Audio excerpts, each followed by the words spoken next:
Chapter 72 Laws of Liability, Part 1. Exodus chapter 21, verses 18 to 27.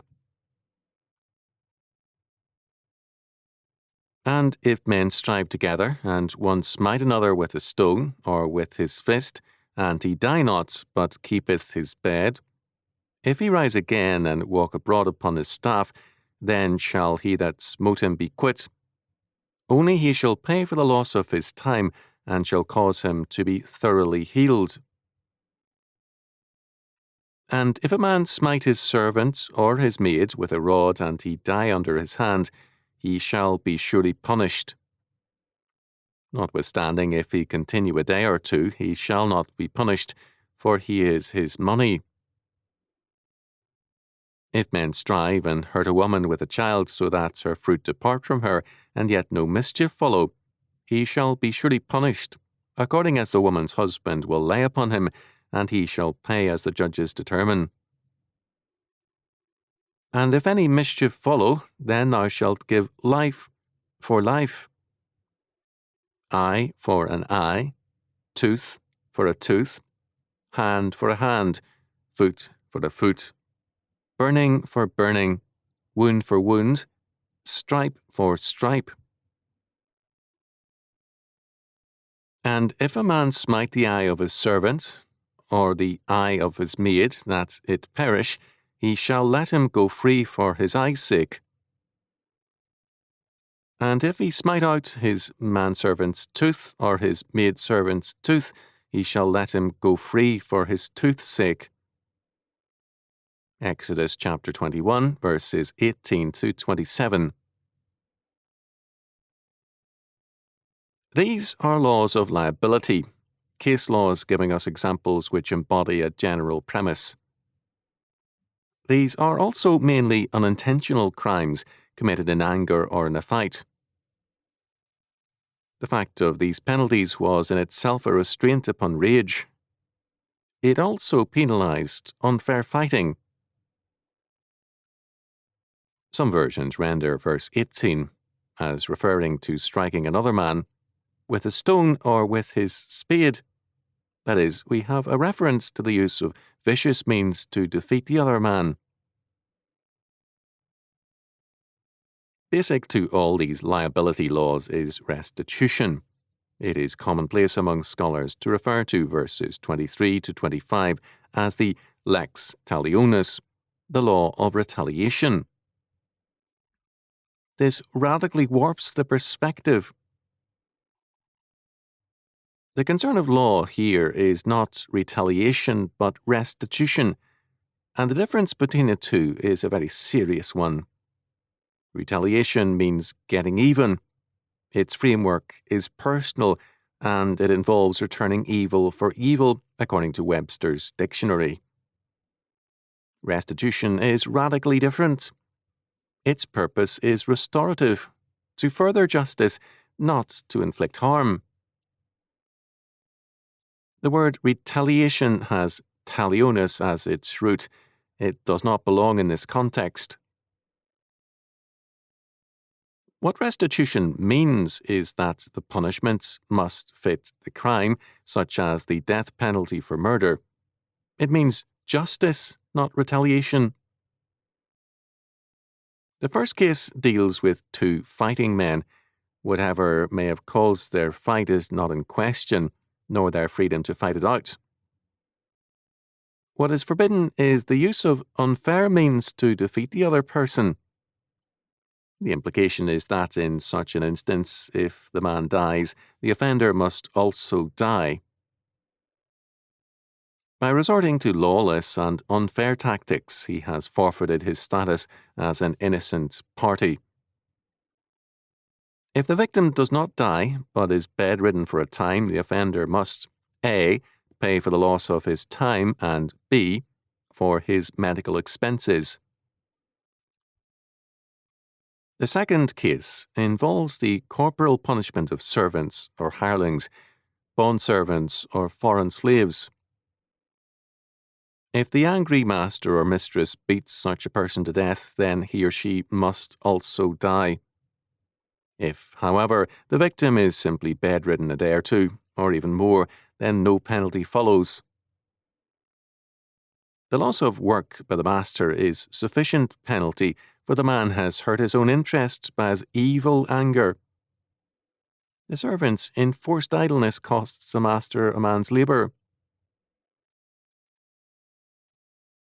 In verse 21, the reference is to a foreign slave, and if this is true of a foreign slave, how much more so is it true of a fellow covenant member? The expression, "for he is his money," has in mind a foreigner. The third case is concerned with involuntary abortion. The premise is that if these penalties apply to an accidental abortion, how much more do they apply to deliberate abortion? The example of an accidental abortion is of men fighting and, in the process, injuring a pregnant woman. Verses 22 to 23. If the pregnancy is aborted but the child lives, and the mother is unharmed, the guilty man is still punished. He is fined by the judges, who also consult the husband concerning the extent of his claims. If however harm follows, either the death of the baby or of the mother, or both, then the death penalty is required. The common argument against this text by pro-abortionists is that no reference is made to the fetus as a person. Since the death penalty is required, that should be statement enough. What is very clear is that a pregnant woman must be treated with great care when even an accidental abortion is punished so severely. The fourth case gives us two similar instances of injury. One is the loss of an eye, and the other the loss of a tooth, by either a manservant or a maidservant. In both cases, the reference is to an angry master's action in lashing out against or punishing his servants. The eye and the tooth are cited to illustrate the consequences of such injuries and like ones. The injured party went free, whether a foreign slave or a Hebrew bondservant. Freedom was mandatory. The primary reference in these verses, where servants are cited, is to foreigners. The laws of protection extended to them, and no man could treat another, however much an enemy, alien, or a despised foreigner, as other than a creature made in God's image. In antiquity as well as since, in most cultures, a master has had full freedom over his servants, and sometimes over his family. These laws clearly diverge from such a perspective. The idea that verses 23 to 25 refer to the lex talionis, or retaliation, is common to commentators and others. Some scholars in various areas of study have seen retaliation as basic to our justice system, and hence they oppose the death penalty. G. Armitage Smith saw protective tariffs as forms of retaliation and free trade as more peaceable in spirit. Curiously, the Dictionary of Anthropology is almost alone in distinguishing between retaliation and restitution, although it wrongly cites Exodus 21, verse 24, as an example of retaliation. Retaliation, a type of private vengeance in which the punishment of the offender is like the injury he inflicted. It is the lex talionis, expressed in the typical formulation: an eye for an eye, a tooth for a tooth. Retribution, a punishment like the injury the offender inflicted, based on what Aristotle called corrective justice. It is designed to restore the balance of the social universe, which was upset by the crime. While this errs on two counts, first by citing Exodus chapter 21, verse 24 as an example of retaliation, and second, by citing Aristotle as the key source for restitution, which is called retribution. These definitions are better by far than most. The moral confusion over retaliation and restitution is not a trifling matter. At stake is the fact of justice. Without restitution, there can be no justice in a society. Because Western civilization has abandoned restitution, we have seen ineffectual replacements work to destroy society. The early alternative was the prison system, which was intended to reform guilty men. The names reformatory and reform schools still survive to witness to the incompetence of such institutions. A more recent quote-unquote solution has been psychiatric therapy, with an equal record of failure. In contrast, let us see what Richard Watson, not a great thinker, had to say on the subject of restitution in 1831, reflecting, as he did, an older perspective. Restitution, that act of justice by which we restore to our neighbour whatever we have unjustly deprived him of.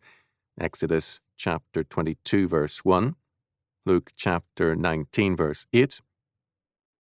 Moralists observe respecting restitution, 1, that's where it can be made in kind or the injury can be certainly valued, we are to restore the thing or the value. 2, we are bound to restore the thing with the natural increase of it, that is, to satisfy for the loss sustained in the meantime and the gain hindered. 3, when the thing cannot be restored and the value is not certain, we are to give reasonable satisfaction according to a liberal estimation. 4, we are at least to give by way of restitution what the law would give, for that is generally equal and in most cases rather favourable than rigorous. 5, a man is not only bound to make restitution for the injury he did, but for all that directly follows upon the injurious act. For the first injury being wilful, we are supposed to will all that which follows upon it.